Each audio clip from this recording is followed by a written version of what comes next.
Le bonheur. Qu'est-ce que le bonheur? Est-ce une chose ou un homme qu'on poursuit?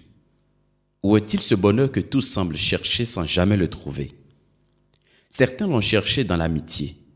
Ils se sont entourés des personnes sur lesquelles ils ont fondé leur espoir, mais par finir, ils ont été déçus.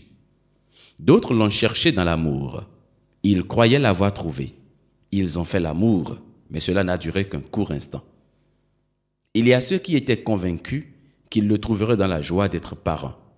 Puis, ils en sont devenus, mais le vide continue toujours d'exister. Il y a ceux qui ont cru que croquer la vie à belles dents, comme il le faut, c'est vivre le bonheur. Alors, ils ont profité de chaque instant de leur vie en se faisant plaisir, sans égard aux autres et au reste. Mais avec le temps, les pleurs s'en sont suivis. La douceur a laissé la place aux douleurs. Et il y a une catégorie dans laquelle se trouve la majorité des hommes, peut-être vous aussi, celles qui croient que le bonheur est lié à la sécurité économique, à l'argent. Ceux-là ont travaillé dur, obtenu les meilleurs diplômes, brigué les plus grands postes. Mais au soir de leur vie, il semble que le bonheur n'a toujours pas été trouvé. Fatigués et découragés, ils attribuent le tort au destin, oubliant que ce sont eux-mêmes qui tissent la trame du destin. Mais qu'est-ce que le destin? J'en parlerai sûrement dans une autre chronique. Mais sachez que le bonheur n'est pas une affaire de destin, mais une affaire d'option et de choix. Un choix qui se vit à chaque moment de la vie, entre le bien et le mal, entre la vérité et le mensonge, entre l'apitoiement sur soi et la confiance en soi, entre la peine et la joie, entre le désespoir et la foi en la providence divine.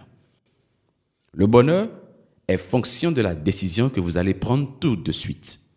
Décidez d'être heureux et de vivre heureux, même dans ce que vous appelez difficulté. Comme la présence des mouches ou des fourmis nous signale la présence de la saleté, les difficultés nous signalent la présence d'erreurs et de manquements. Les difficultés nous offrent le bonheur de devenir plus fort et plus expérimenté. Le bonheur est un présent qui ne peut être vécu ni dans le passé ni au futur. Et pour l'avoir, il faut commencer par le semer. Semer du bien, semer de la joie, semer de la vérité et vous vivrez au présent le bonheur. Où est le bonheur? Pour que tout le monde le cherche. Il est où ce bonheur? Pour que tout le monde veuille l'atteindre. Mais il est là, tout près de vous. Il ne fait pas du bruit et ne supporte pas le bruit. Il est dans la simplicité, la sincérité et la vérité. Si le bonheur était une chose, on l'appellerait le temps. Car c'est bien après qu'on se rend compte qu'il était là. À quoi ça sert de se plaindre et de se torturer aujourd'hui pour ce qui aura lieu dans 3 jours? Et si à quelques minutes de ce que vous croyez impossible, votre situation changeait, pourriez-vous rattraper les temps passés à se torturer? C'est comme ça que nous ratons souvent le bonheur. Et si le bonheur était un homme, il serait Dieu, car Dieu est. Alors vivez le bonheur chaque jour, sans vous plaindre de ce que vous offre la vie, sans vous plaindre de ce que Dieu vous offre. Ne différez pas à demain la joie du moment présent. Mais le bonheur n'est pas au dehors pour que vous alliez le chercher.